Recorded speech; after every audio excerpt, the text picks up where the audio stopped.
D'accord. Donc, on va commencer ce webinaire. Pour les personnes qui arriveront en retard, ils prendront en route et après, vous l'aurez possibilité de le voir en replay. Donc, moi, je suis Audrey Aracil, je suis infirmière libérale sur la DES-Rousse et je suis référente du parcours personnes âgées, qui est une des missions socles de notre CPTS, dont le but est de travailler sur les points de blocage pour préserver la bonne santé de nos aînés à domicile.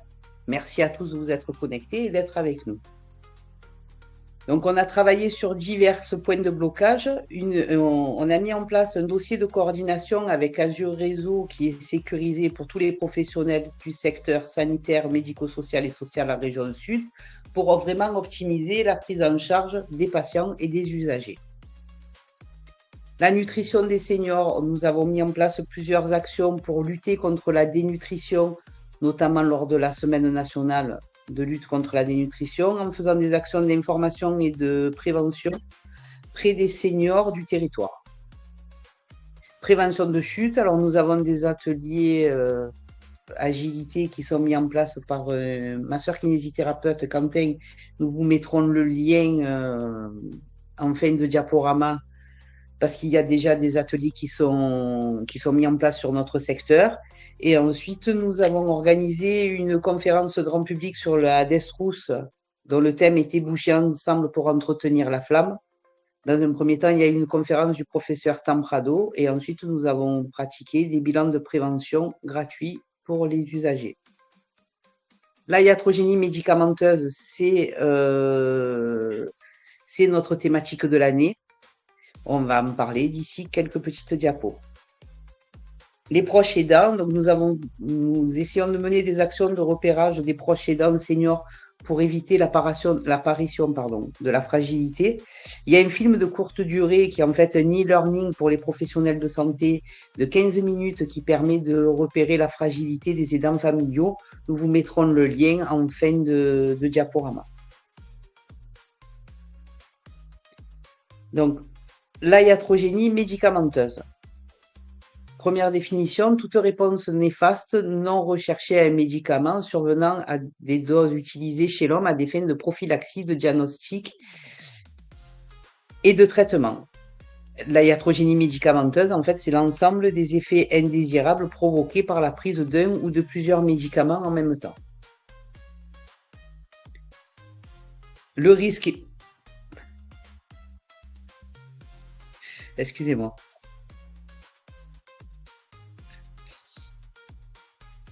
Donc, le risque est plus important sur les personnes âgées, je vous développerai ça un peu plus tard. Et souvent, nous avons constaté un mauvais usage des médicaments et ensuite une interaction des traitements et des alimentations qui peuvent être mis en place. Et il faut surtout faire attention à l'automédication. Et comme malheureusement la majorité de nos seniors, ils sont souvent polymédiqués. Médiqués, oui, j'ai bien parlé. Alors, pourquoi la iatrogénie et la personne âgée? Parce qu'avec l'avancée dans l'âge, le risque iatrogénique est encore plus important. Il y a vraiment une corrélation qui est notable. Les principales manifestations peuvent être les chutes, la perte d'équilibre, l'altération de la vigilance, syndrome de confusion, troubles gastro-intestinal, troubles du rythme, troubles du goût et de l'appétit. Après, je vous en ai lissé 5 autres qui sont les principaux, mais je voudrais revenir surtout sur un, c'est qu'un patient sur deux n'est pas observant, et que dans 90% des cas, on va vers de la sous-médication, ce qui peut des fois engendrer une révision de prescription avec une surconsommation de traitement. Donc l'automédication, c'est malheureusement tous les cachets, tous les médicaments qui sont en vente libre. Et avec le vieillissement physiologique, il s'accroît chez la personne âgée. De plus, avec le vieillissement, nous avons l'élimination rénale qui est très ralentie et l'accumulation des produits actifs dans les graisses. Donc, il faut être très, très vigilant à ce niveau-là.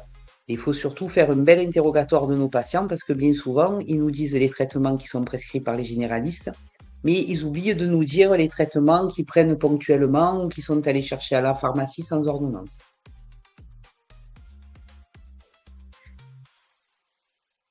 Pour les risques de l'automédication, on vous a fait un tableau avec les principales plantes qui ont un effet inducteur ou bloqueur, en fait, du métabolisme des médicaments. Donc, je ne vais pas tout vous dire, tout est listé, mais ça vaut le coup de l'avoir en tête parce que ben, bien souvent, on se dit c'est de la phytothérapie et les usagers ont tendance à se dire ça aussi.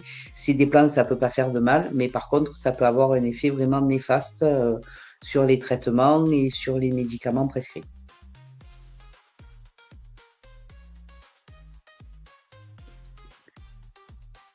Dans les bonnes pratiques, alors nous avons plusieurs, alors on n'a pas été les seuls à s'interroger sur la iatrogénie médicamenteuse au niveau de l'assurance maladie et du ministère de la Santé, ça a quand même été assez travaillé. Donc, on a un test d'observance qui a été mis en place par l'assurance maladie, dont les critères d'inclusion sont le patient de plus de 65 ans, patient non observant et ou avec un nombre supérieur ou égal de 5 médicaments.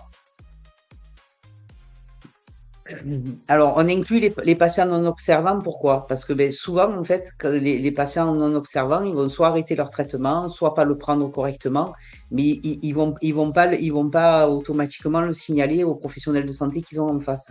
On est face à un échec thérapeutique et on risque de se retrouver à prescrire des médicaments supplémentaires parce qu'on pense que les médicaments ne font pas effet, alors qu'en fait, c'est parce qu'ils les prennent pas. Et de ce fait, le risque iatrogénique est majoré plus plus. Donc voici le test. Donc alors la version que vous avez sur le diaporama, c'est la version qui nous a été donnée par l'assurance maladie. Nous, avec ma directrice, on a rajouté d'autres items, notamment au niveau de la cognition, parce qu'on trouvait que c'était bien de rajouter si le patient avait des troubles cognitifs ou pas. Donc, ce test, il est accessible via le QR code que vous avez sur votre écran, directement sur notre site.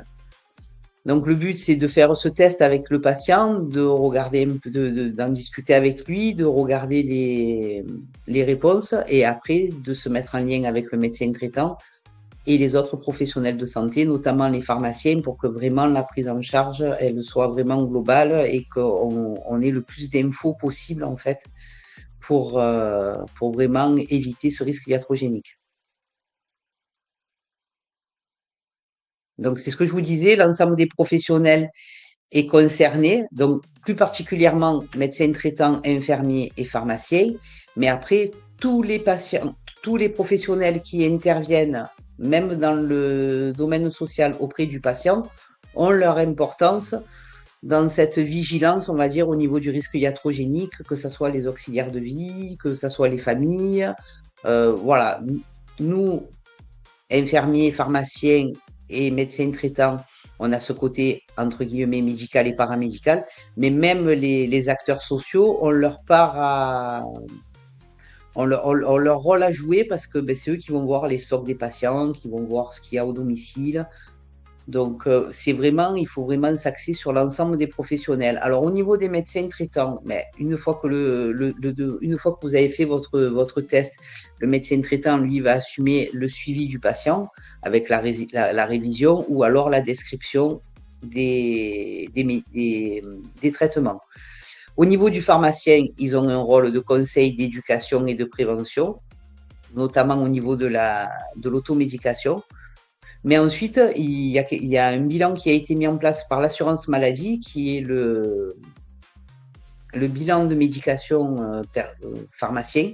Et eux aussi vont regarder tous les traitements. Un peu plus loin, je vous le détaillerai et vous avez le lien pour y aller. Et les infirmiers libéraux, qui sont souvent les lanceurs d'alerte et qui sont là vraiment pour gérer l'observance du traitement, gérer les effets indésirables, et un conseil aussi sur tout ce qui est automédication. Tu peux passer, Audrey, s'il te plaît? Donc, au niveau des infirmiers libéraux, donc, avec l'avenant 6, ils nous ont créé un acte pour que justement on ait notre rôle à jouer dans ce risque iatrogénique. Les cotations, c'est un peu comme pour certains infirmiers libéraux, ça vous parlera peut-être plus, c'est un peu comme les cotations Prado, quand on avait des sorties Prado Cardio ou Prado BPCO. Donc en fait, c'est vraiment un accompagnement à domicile dans une situation clinique, même pour un patient qui est non dépendant. Ce n'est pas pour des patients que nous avons en BSI, c'est vraiment pour des patients avec lesquels on va introduire un traitement. Alors pour les maladies neuro, peut-être on va peut-être les mettre sous neuroleptique, ou les cardiaques quand on introduit des diurétiques ou des anti-AVK. Et je trouve que c'est quand même une avancée parce qu'ils nous permettent de coter ces actes. Donc on a une séance, la première séance, c'est vraiment, voilà, on fait le test d'observance, on fait le stock du placard, on appelle le pharmacien, on regarde les médicaments. Et après, on a deux autres séances, donc c'est deux cotations différentes. La deuxième séance, c'est une fois qu'il est allé à la pharmacie et que le pharmacien a fait le bilan de médication du patient. Mais nous, on revient en consultant le bilan et on continue à réévaluer avec le patient en lui donnant des recommandations et en voyant ce qu'on peut mettre en place. Et la troisième séance, en fait, c'est une séance de suivi clinique tout simplement pour la mise en place des recommandations. Donc, pour une fois, c'est des choses qu'on faisait déjà avant en tant qu'infirmiers libéraux, mais là, ce qui est bien, c'est qu'ils nous l'ont vraiment formalisé avec une cotation d'actes spécifiques. Pour les pharmaciens, donc je vous le disais, vous avez le bilan de médication par la pharmacie. Donc ça a été mis en place par l'assurance maladie. Dans un premier temps, le pharmacien doit faire signer au patient l'autorisation de recueillir, de pratiquer cet entretien de recueil au niveau de ses traitements. Une fois qu'il a ce consentement, il clique directement sur le lien et il remplit le bilan de prémédication. Il analyse les résultats, il transmet au médecin traitant, il enregistre sur le dossier médical partagé. Il y a un entretien conseil et dans l'idéal, une fois que l'infirmière a fait son évaluation, le pharmacien a fait son évaluation, l'idéal, c'est de pouvoir organiser une RCP avec le médecin traitant, le pharmacien et l'infirmier libéral.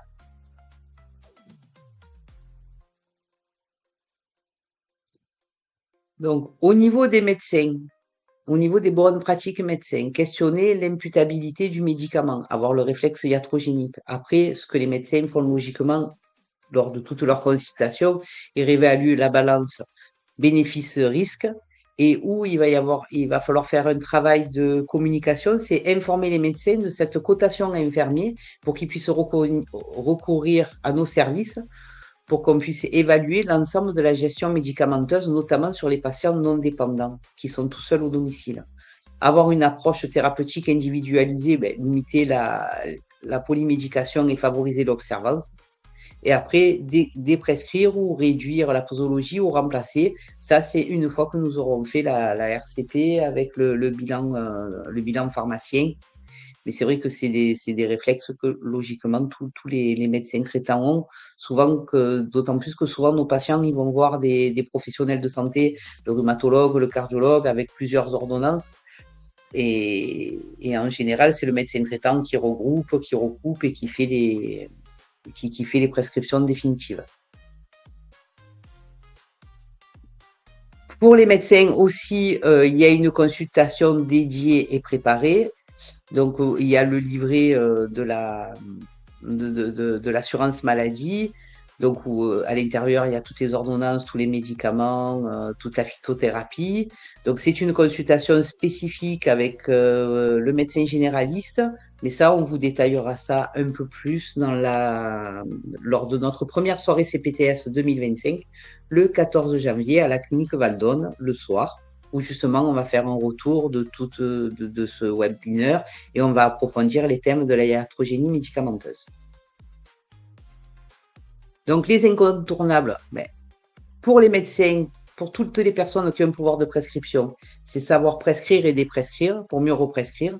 Par contre, pour tous les professionnels de santé, IDEL, kiné, orthophoniste, c'est acquérir le réflexe iatrogénique.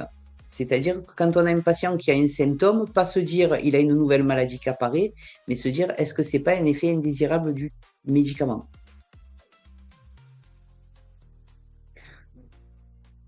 Donc, la soirée du 14 janvier, c'est ce que je vous disais, c'est la première soirée de la CPTS. Donc, elle a lieu à la clinique Valdon à Pépin. Vous avez les QR codes d'inscription. Je vous remercie de votre écoute. Je suis là pour vos questions. Je suis désolée, je suis peut-être allée très vite, mais en fait, c'est la première fois que j'anime un webinar et donc je vous demande toutes vos indulgences et j'attends vos questions.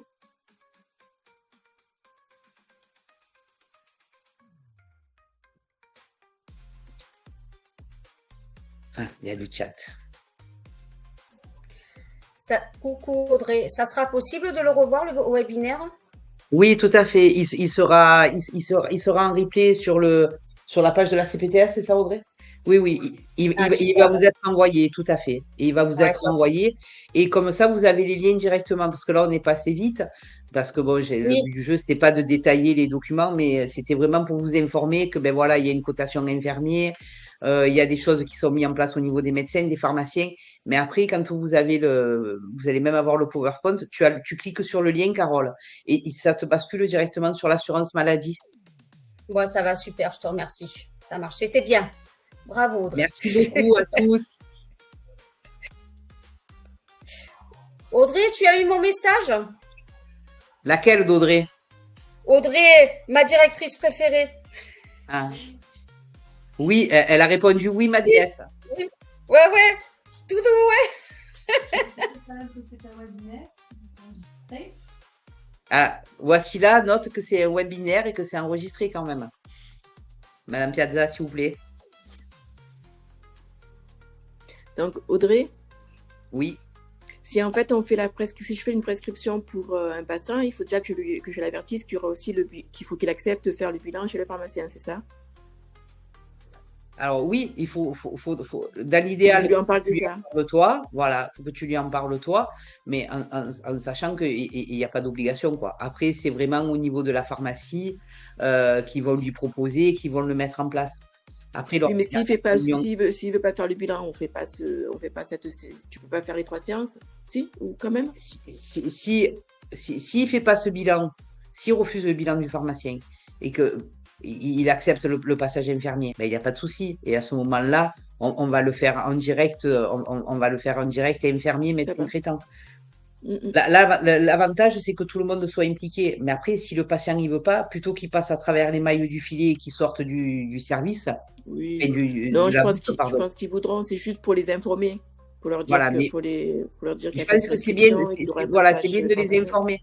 Oui. C'est vraiment ce côté communication qui va vraiment falloir pardon, mettre en place parce que il va falloir le faire subtilement pour pas qu'ils croient, tu vois, qu'ils sont maternés ou qu'on leur fait pas confiance ou que surtout que c'est principalement des patients qui sont totalement autonomes à domicile et qui gèrent leur traitement, qui Mm, mm. D'accord. voilà. Et donc, du coup, Alors, quand on va. attends, Carole, excuse-moi, Carole, je réponds à Christine qui m'envoie un message sur le chat. Alors, oui, Christine, les pharmaciens sont bien informés de ce bilan, puisque dans le groupe de travail, on a Eric Brogelia. Bovia. Il m'en voudra pas si j'estropie son nom, notre cher trésorier. Donc, oui, oui, ils sont au courant. Après, on va être clair, le mettre en pratique, ça va dépendre des moments où ils vont pouvoir le mettre en pratique. Voilà. Mais oui, les pharmaciens sont au courant, d'autant plus qu'il y a 1 an et demi de ça, l'ordre des pharmaciens avait essayé de le mettre en obligatoire, ce bilan de médication. Voilà. Mais au vu de ce qui s'est passé avec le Covid et la charge de travail, ils ne l'ont pas mis. Mais l'ordre des pharmaciens a beaucoup communiqué là-dessus. Et puis nous, on va continuer à communiquer auprès des pharmacies de notre secteur de toute façon. Qu'est-ce que tu disais, Carole? C'était en fait comme ça, ne concerne pas nos patients. En fait, c'est le médecin traitant qui va envoyer le patient vers l'infirmière. Alors, du coup, on sera Alors, contacté comme ça. mais en fait, il y a deux possibilités.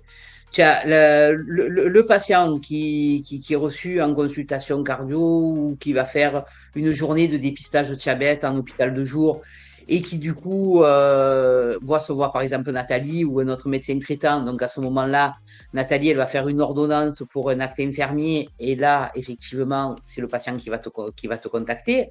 Après, quand nous, on intervient au domicile des patients, qu'on a des aidants, qu'on a des maris, qu'on a si, on peut très bien l'initier. Si tu prends en charge par exemple une dame et que c'est le mari, un jour le mari, il arrive catastrophé, il te dit, oh là là, avec votre truc là de tester la tension, là, je me retrouve avec de l'hypertension, j'ai un traitement. Tu peux très bien lui proposer. Voyez votre médecin traitant, mais si nous, on peut vous accompagner lors de 2, 3 séances. On peut aussi nous l'initier. Et je pense que on doit commencer à en parler déjà.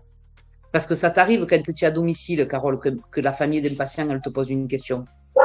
Ah oui, oui, j'ai Et géré qu'elle te dit, le traitement cardiaque d'une patiente la semaine dernière, hein, donc du mari de, voilà. de ma patiente. Donc, ouais, ouais. C'est pour ça que tout à l'heure, pendant le webinaire, je disais c'est bien parce que c'est des choses, c'est des choses qu'on fait déjà à domicile.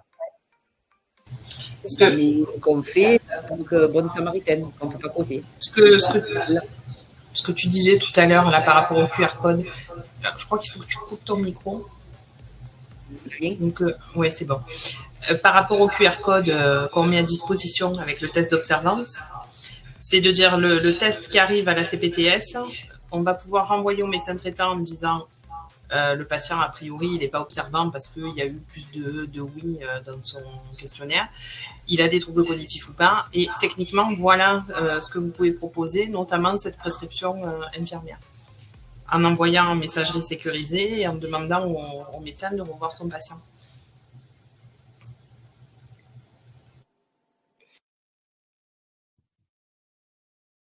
D'autres questions? Tu as le micro éteint, Nathalie. En fait, quand on fait ce questionnaire, ça vous remonte?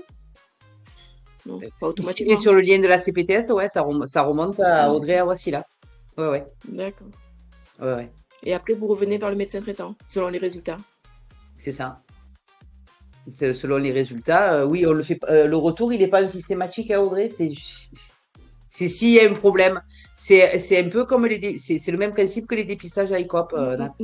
D'accord. Voilà. Ok. Mais c'est pour ça que c'est pas formalisé.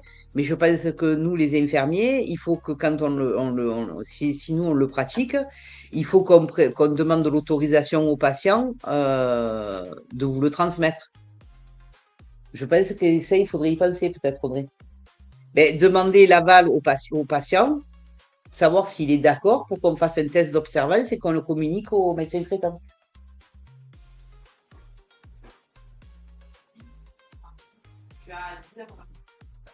D'accord. Donc Audrey, elle me dit que...